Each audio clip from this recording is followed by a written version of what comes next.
welcome to the February edition of the Farmer Supply Association Agriculture Report. I'm Randy Klepechka, agronomist with Farmer Supply Association. Well, the pattern continues. We've talked about this month after month. The wet pattern we've been in. January, we had about 4 inches of rain, and about 14 days where we had actually some rainfall. And, it's kind of the pattern we've been in. Not excessive rainfall. Our rivers have stayed mostly in the banks up till now. So, it hadn't been a lot of heavy rain. It's just been chronically wet, with a lot of rain days every month, and just, not able to get in the field and get anything done. So that's kind of still where we're at. Same song about the 6th verse already. I guess it's about September. But anyway, we're still there. February's here now, so it's time to get serious about the next crop. And we're that's upon us here real quick. So this month I want to talk about a couple of different things. I want to talk about wheat fertilization and also talk some about burn down herbicide applications.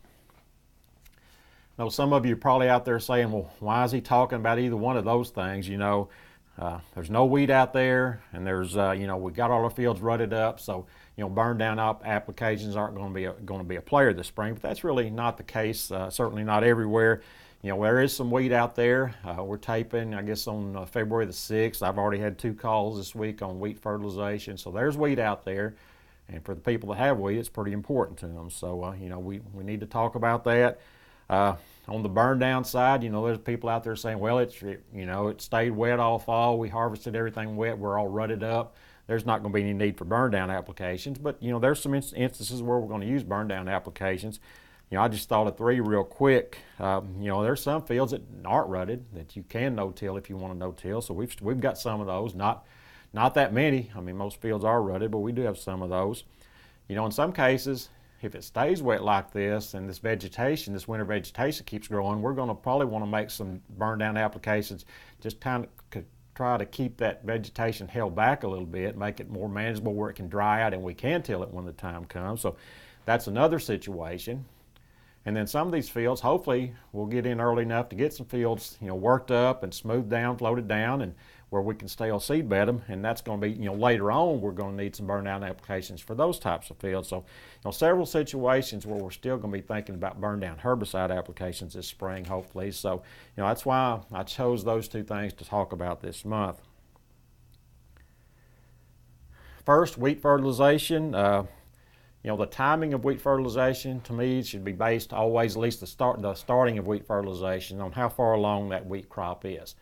If you got your wheat planted early, early October, and it came up good and it's tillered out and, tillered out well and looks good out there right now, you don't have to be in a big hurry to get that first application out there. You can really wait till later in February and still, be fine and not lose anything from that. So, in those cases, we can buy some time and maybe get some better field situations to apply our fertilizer. But in those fields that were planted maybe later in the season, maybe into November when they got planted, it was hard to getting a good stand, and they haven't tillered out very well. They're kind of maybe spotty out there right now.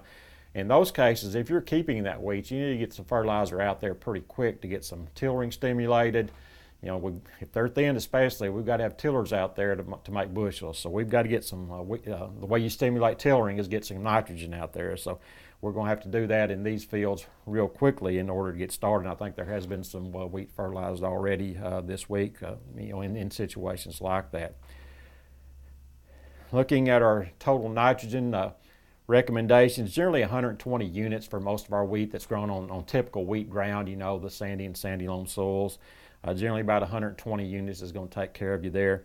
On those sandy soils, we definitely need sulfur, especially in our area in Jackson County and in the Tuckerman, Swifton areas up there where they've got a lot of sandy soils, and there's some other areas as well that have sandy soils. I think we really need to make sure we get that sulfur out there. We're generally looking at 2 applications of the nitrogen, at least 2. Sulfur, the general recommendation is 1 application of sulfur, but I've seen on some of these sandy fields that, especially if it's a wet spring where we really like to have those applications split, sulfur's real readily mobile and leachable in the soil. So if we have a rainy spring, 1 application is usually not going to get you. So, I like splitting both of them. Split my nitrogen with a little more than half in that first shot. sulfur, also split those applications generally as well. That second nitrogen shot needs to be out there by the time the internodes are joining stage of the weed, so keep that in mind. Generally 2 shots, but on these fields like I talked about earlier, where we've already got fertilized out there and started really early, and it stays wet, we may be looking at 3 shots on some of those fields. So generally I like 2 shots, but there's some situations where 3 shots might be beneficial as well. So that's where we're at with wheat fertilization, and hopefully on that small acreage we've got, we can go to work and make a good crop on it. Next, I want to move down to the burn down situation. I talked about the situations where we're probably going to need burn down this year, even though we may not be thinking about it. A typical burn down in a normal year would be a 2 or 3 way application. Most people are going to have Roundup as the base for that burn down application. Need to add something like a 2,4-D, a dicamba, a first shot, or sharpen, something like that to enhance broadleaf weed control. And then sometimes people will make that a 3-way shot by putting some type of residual like a Valor or a Valor containing product in there with that to keep things from coming up. So that's kind of the typical burn down. But as I said, this year may not be typical because we're going to have to till most of these fields. So people may not want to go that far on one application of burn downs. They may just want to put a Roundup shot out there and try to keep it beat back where it's more manageable. But I just want to remind you that Roundup is not the answer on some of these weeds. There's a few weeds out there where Roundup's just not very good on it, and we really need to add that second additive to enhance the weed control on some of these broadleaf weeds. First, obviously, horseweed. Pretty much all the horseweed is resistant to Roundup, so Roundup's not going to touch a horseweed in most cases, so we need to add something like a 2,4-D, a dicamba, or a sharpen with that Roundup to make that much more effective on your horseweed. Another one that we talk about is ryegrass. Not all ryegrass is resistant to Roundup, but even if it's not, Roundup is just not that strong on ryegrass. So we really need something in there with that Roundup to enhance that. Select is a good choice on ryegrass. If you can get it out there pretty early, if you got small ryegrass, the Select can be pretty effective. Select is not a good salvage herbicide for ryegrass. Another option would be paraquat, and you need to put one of the PS2 inhibitor herbicides in there with the paraquat. And pretty much any time we're using herbicide, if we can use one of those PS2 inhibitors, it really enhances the paraquat activity. A lot of people say, well, I don't like paraquat, it just gives you burn and things grow out, and the weeds grow out of it. A lot of times that is true, but if you put one of these PS2 inhibitors in there, it helps get that Roundup that paraquat into the plant, and it's much more effective.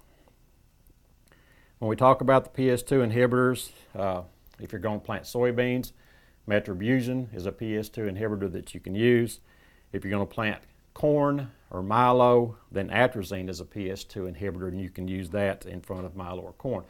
Not much cotton around here, but if you have cotton, then Direx would be the PS2 inhibitor you could add to paraquat to enhance its activity. So that really makes a difference. And again, that's talking about ryegrass there.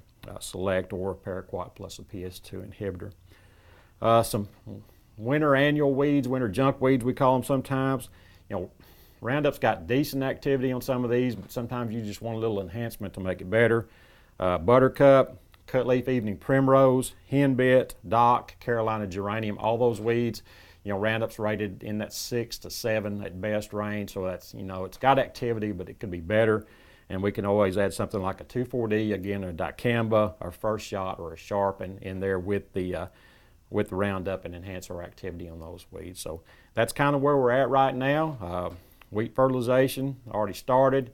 We're still a little time probably before we get into the burn down, time frame, but we'll be there before you know it. So one other thing, always keep in mind your plant backs on some of these burn down herbicides, depending on what crop you're going to plant following that. We need to know our plant back, that way if we got time to use that and still for that herbicide to be gone and not affect that planted crop out there. So that's kind of where we're at now. Maybe we'll break this pattern by March. I've been saying that every month, and maybe we'll be getting into the field and doing some things when I take my March program. This has been Randy Klepechka with your Farmer Supply Association Agriculture Report for February.